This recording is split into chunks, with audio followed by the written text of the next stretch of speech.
This is a story on how I suffocated my dog. So this all started on a Friday school day. My teacher had us announced at the end of the day that we were going to be doing a show and tell the next day. I was literally in shock.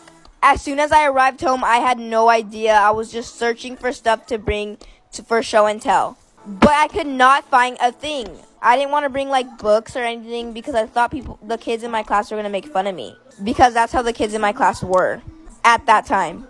I literally had no other choice. I just looked at my dog and I said, I'm going to take you with me. I began looking in a colorful bin and I found some like really cute clothes for the dog. So in the morning it was kind of weird because my dog didn't bark at all. He didn't make a sound or anything in the car, which he usually does, because I thought the batteries were on him. As soon as we arrived to the school, it was my turn for show and tell. I had announced to everybody I'm going to be showing them my dog. As soon as I opened my backpack, my dog's stress ball had poop on it. Part 2 on our YouTube.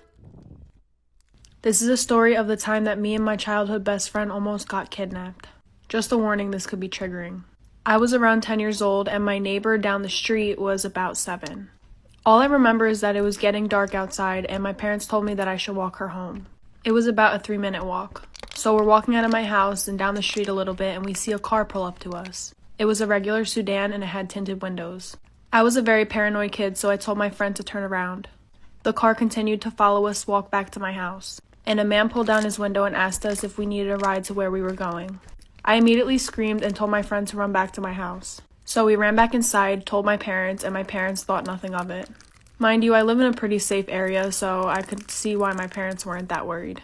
I was also a very dramatic kid, but this wasn't me being dramatic. So we go back outside and we see that the car was pulled up another person's driveway, so we thought we were okay.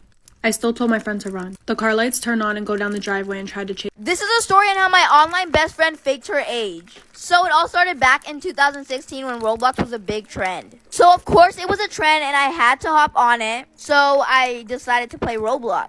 And there was a specific game on Roblox that was made for kids. I began to play it like every single day and it soon became my favorite game on Roblox. So one day when I joined that game, I was with a group of kids. And of course I knew they were kids because we would FaceTime like every day and we would show our faces. But on that same day in the same server, we met a new girl. It was perfect because we were looking for a new squad member. Well, that's what we would call it. We were all little and we noticed that she would use big words that we didn't even learn in school yet. A couple days later, we all noticed it and told each other how it was weird that she would never want to join the FaceTime calls with us. As soon as we would announce that we were going to start a new FaceTime call, all of a sudden you see her type in, I'm going to take a shower. Or I'm going to bed, I'm tired. The next day, she finally joined. Storytime on why I stopped playing with slime in 2018. So it all began when I finally decided to start making my own slime. I would even sell it at school. I made everybody addicted to it, including myself. I would spend all my money on the ingredients to make the slime. I had empty glue bottles everywhere. I would buy laundry detergent, but not for clothes. Making slime was basically a hobby of mine at that point. I got too comfortable and started making slime on my floor. My dad noticed it and told me I can only make it on the kitchen table. I agreed and I realized it was way less messy. But one day my dad had picked me up early from school and dropped me off,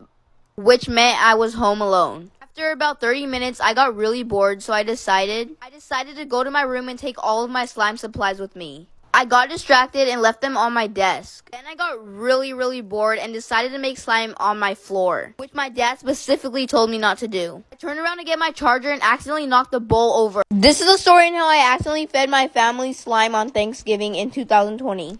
And because of this, slime has been banned from my house ever since.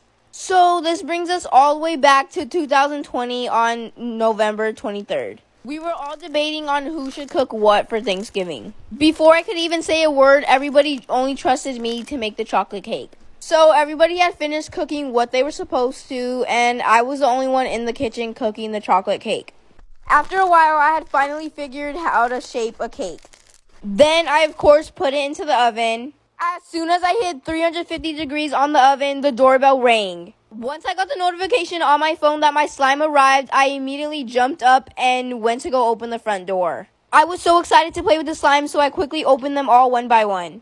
I finally got done opening up 10 slimes, but I still had one more to go. And of course, that one had to be chocolate themed, which looked exactly like the chocolate frosting. Here's another babysitting horror story. and how my babysitter almost killed me and my baby sister. So it first started when my parents hired a babysitter for us. At first she was really sweet, and then she started being really mean out of nowhere. She started hitting us when we would cry, and she would blow cigarette smoke in our face. One time when she was driving us home from the grocery store, my baby sister was crying really hard the whole entire car ride. When we got home, she got me out of the car and brought in the groceries, but she left my 2-year-old sister in the car. It was 103 degrees. And she left her in there. That's honestly when I first started becoming scared of her. But why I became terrified of her is because one time my parents went on vacation for like a week. And one night my babysitter ordered pizza. My parents sent the babysitter the money for it. It was for all of us, but she wanted to get anchovies on the pizza. I told her I didn't really want that, but she ordered it anyway. When the pizza came, I didn't really want to eat it. And instead of her being like, well, I'll just make you something else, she locked me into a room for 3 days. She would only let me out to use the bathroom, but I wasn't allowed to eat anything. After that, she made starving us a regular thing. Then my parents came back and took us to the hospital for a checkup, like for part 2.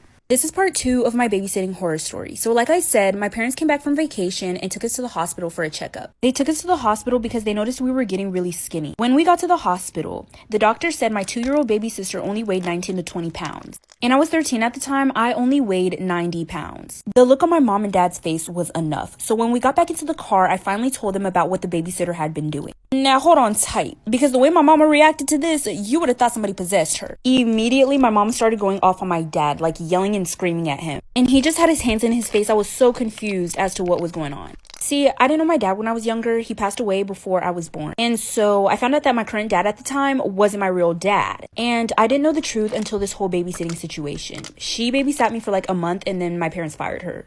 I'm 23 now. I honestly could have forgotten all about her. Well, just last year, my mom told me that babysitter was my dad's ex-wife. Well, anyways, this is what my mom did to my stepdad's ex-wife after we went to the hospital. This is part 3 of my babysitting horror story. So like I said, I finally told my parents about what the babysitter had been doing to me and my baby sister. I was so confused as to why my mom started going off on my dad right away after I told her. But 10 years later, I'm finally finding out that my babysitter was my stepdad's ex-wife. My mom told me that she had been really iffy about letting my stepdad's ex-wife babysit me and my little sister, but she only agreed with it to save money. So my mom told my dad to get out of the driver's seat. She got into the driver's seat and she started driving. I wasn't exactly sure where we were going and my dad didn't know either, but we ended up at the babysitter's house. Luckily for her, she wasn't home because my mom would have dropped her. Shit, she might have even got a murder charge that day. But my mom told me to get a rock and to just start chucking them at her windows. So that's what I did. There, me and my mom were chucking rocks at my babysitter's window. And my dad was watching us holding my baby sister. My mom didn't take her to court or anything. I'm not exactly sure why. Probably something to do with my dad. But my mom made my dad cut contact with her completely and they fired her. This is why Bring Your Pet to School Day is banned from my school. I just want everyone to know that this was bound to happen. The kids at my school are super irresponsible. I don't know why the teachers thought this was a good idea. I was one of those really irresponsible kids, and I didn't pay attention to which pets were allowed to be brought to the school. They weren't allowed to stink, they had to be a certain size, and you weren't supposed to bring them on the bus. If you were bringing a pet, you had to be a car rider. Well, I might have broken some of these rules. So I had a pet milk snake. It was about 3 feet in size, and I brought it to school without telling my parents because you had to get a parent signature form. And no, I was not a car rider. I brought it on the bus. I was carrying it in my backpack, and my backpack was all the way zipped up, so there was no way for it to get out. So I got on the bus, and then like 5 minutes later, my bus buddy got on the bus. Asked him, did you bring your pet to school? He goes, no, I'm on the bus, aren't I? I was like, okay, I'm on the bus and I brought mine. He tells me we weren't allowed and then he has to see it. When I opened my bag to show him, it wasn't there. Then I hear my bus driver scream and she swerves the bus.